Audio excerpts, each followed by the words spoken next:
பாஜகவை சேர்ந்த காயத்ரி ஸ்ரீனிவாஸ் மேம் வந்து நம்மளோட நேரலையில் இணைங்கிறாங்க. ஹலோ, வணக்கம் மேம். வணக்கம் வணக்கம் மேம், எக்ஸிட் போல்ஸ் எல்லாம் பாத்தீங்களா? எவ்வளவு ஹாப்பியா இருக்கீங்க? கண்டிப்பா ரொம்ப சந்தோஷமா தான் இருக்கு. ஓகே, எக்ஸிட் போல்ல வந்து 370 வரைக்கும் எல்லா இதுலயும் சொல்லிட்டு இருக்காங்க. கண்டிப்பா அந்த 370 அப்படிங்கிறது சர்ப்ரைஸா வந்து 400 வரதுக்கான அனைத்து சாத்தியமும் இருக்கு. ஓகே, ஸ்டில் பிலீவ் பண்றீங்க ஆப்கி பார் 400 பார்? கண்டிப்பாங்க. ஏன்னா 370 வரைக்கும் எக்ஸிட் போல்ல சொல்றாங்க அப்படின்னா கண்டிப்பா அதுல மாற்றம் ஏற்படும்ல. ஓகே மேம், அது மட்டும் இல்லாம இந்தியா டுடே கருத்து கணிப்பு பாத்தீங்கன்னா பாஜக மட்டும் தமிழ்நாட்டுல 14% வாக்குகள் எடுப்பாங்க அப்படின்னு சொல்லிட்டு இருக்காங்க. ஒரு 3% இருந்த கட்சியா இருந்த பாஜக இன்னைக்கு மிகப்பெரிய வளர்ச்சி அடைஞ்சிருக்கு. இது எப்படி பாக்குறீங்க?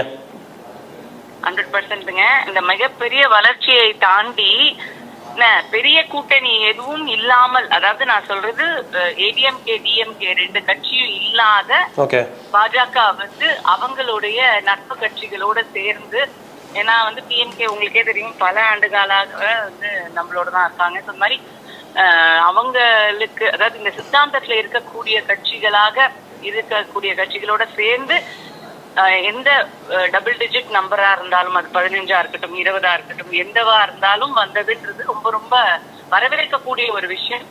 மக்களுக்கு வந்து இவ்வளவு காலமாக எங்க தலைவர் திரு அண்ணாமலை அவர்கள் என்ன வந்து 3 வருஷமா என்ன சொல்லிட்டு இருக்காங்க, எதை பத்தி பேசிட்டு இருக்காங்க, மக்களுக்காக பேசிட்டு இருக்காங்கன்றத மக்கள் நல்லா புரிஞ்சு வச்சிருக்காங்க. இதுல இருந்தே நல்லா தெரியுது. Okay ma'am, okay ma'am. அதே மாதிரி கேரளாவா இருக்கட்டும், இப்போ ஒட்டுமொத்தமா ஆரம்பத்தில் என்ன சொன்னாங்கன்னா பாஜக ஒரு வடநாட்டு கட்சி அப்படின்னு ஆரம்பத்துல இருந்து இங்க அரசியல் தலைவர்கள்லாம் பேசுறத கவனிச்சிருப்போம். கேப்பீங்கன்னு நான் வெயிட் பண்ணிட்டு இருக்கேன். சொல்லுங்க. வடநாட்டு கட்சின்னு சொன்னாங்க. பட் இப்போ எக்ஸிட் போல்ஸ் முடிவுகள்லாம் கர்நாடகாலயா இருக்கட்டும், கேரளாலயா இருக்கட்டும், தமிழ்நாடு, தெலுங்கானா, ஆந்திர பிரதேஷ், இது எல்லா இடங்கள்லயும் பாஜக வெற்றி பெறும் அப்படிங்கிற மாதிரி எக்ஸிட் போல்ஸ் சொல்லுது. இது நடக்கும்னு நினைக்கிறீங்களா ஜூன் 4 அன்னைக்கு? இல்லைங்க, ஏன்னா போன வாட்டி பாத்தீங்கன்னா ஓவராலாவே சவுத்ல வந்து 29 சீட் தான் வந்திருந்தது. ஆமா, இந்த முறை 30 பாராளுமன்ற தொகுதிகளை பெருசா தாண்டல பாஜக. இந்த முறை வந்து பாத்தீங்கன்னா எக்ஸிட் போல்லயே வந்து தமிழ்நாட்டுல அக்கவுண்ட் ஓபன் பண்ணிருக்கு, அப்புறமா வந்து கேரளால அக்கவுண்ட் ஓபன் பண்ணிருக்கு, ஆந்திரால அக்கவுண்ட் ஓபன் பண்ணிருக்கு, தெலுங்கானால வந்து ஒரு நல்ல ஒரு டபுள் டிஜிட் போயிருக்கு. ஓகேங்களா. கர்நாடகாலையுமே வந்து பாத்தீங்க அப்படின்னா மிகப்பெரிய அளவுல வந்து அந்த சரிவு இல்ல. ஏன்னா நாங்க கர்நாடகால போய் பிரச்சாரம் பண்ணும்போது கூட மக்களுடைய எண்ணம் என்னவா இருந்தது அப்படின்னா, அங்க இருக்கிற லோக்கல் பாலிடிக்ஸ் இருக்கதான் இருக்கும், எல்லா இடத்துலயும் இருக்கும், எல்லா மாநிலத்திலயும் இருக்கும், ஆன்டி இன்கம்பன்சி இருக்கதான் இருக்கும். ஆனால் பிரதமர் லோக்சபா தேர்தல் அப்படின்னு வரும்போது மோடிஜி அவர்களுக்கு தான் நாங்க எங்களோட ஓட்டு போடுவோம், அதுல நாங்க தெளிவா இருக்கோம் அப்படின்றதுல மக்கள் ரொம்ப தெளிவா இருக்காங்க. ஓகே, எம்எல்ஏ எலெக்ஷன்ஸ்னா யாருக்கு வேணாலும் போடுவோம், ஆனா பிரைம் மினிஸ்டர் எலெக்ஷன் வந்ததுன்னா நாங்க எல்லாமே வந்து மோடிக்கு தான் போடுவோம்னு நினைக்கிறாங்க. 100% அந்த இதுல ரொம்ப தெளிவா இருந்தாங்க மக்கள்.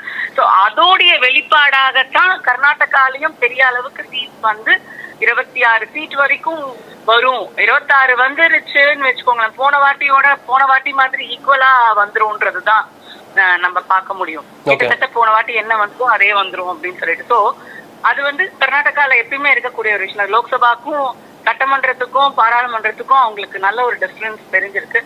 என்ன ரொம்ப ரொம்ப சந்தோஷமா இருக்குன்னா, சவுத் இந்தியால அப்படி பார்க்க போனீங்கன்னா எல்லாத்தையுமே கூட்டி பார்த்தீங்க அப்படின்னா 29 அப்படின்ற சீட்டு 45 to 50 ரேஞ்ச் தொட்டிருக்கு அப்படின்றது மிகப்பெரிய ஒரு வந்து ஒரு சந்தோஷமான ஒரு விஷயம். People are changing in South India. South இந்தியால அதாவது சேஞ்சிங் அப்படின்றதோட எல்லா இடத்துலயும் நல்ல விஷயங்கள், கரெக்டான லீடர்ஸ் இங்க எப்படி தமிழ்நாட்டுல இருக்காங்களோ அந்த மாதிரி வந்து விஷயங்கள் நடக்குது. மக்களும் புரிதலுக்கு வந்திருக்காங்க.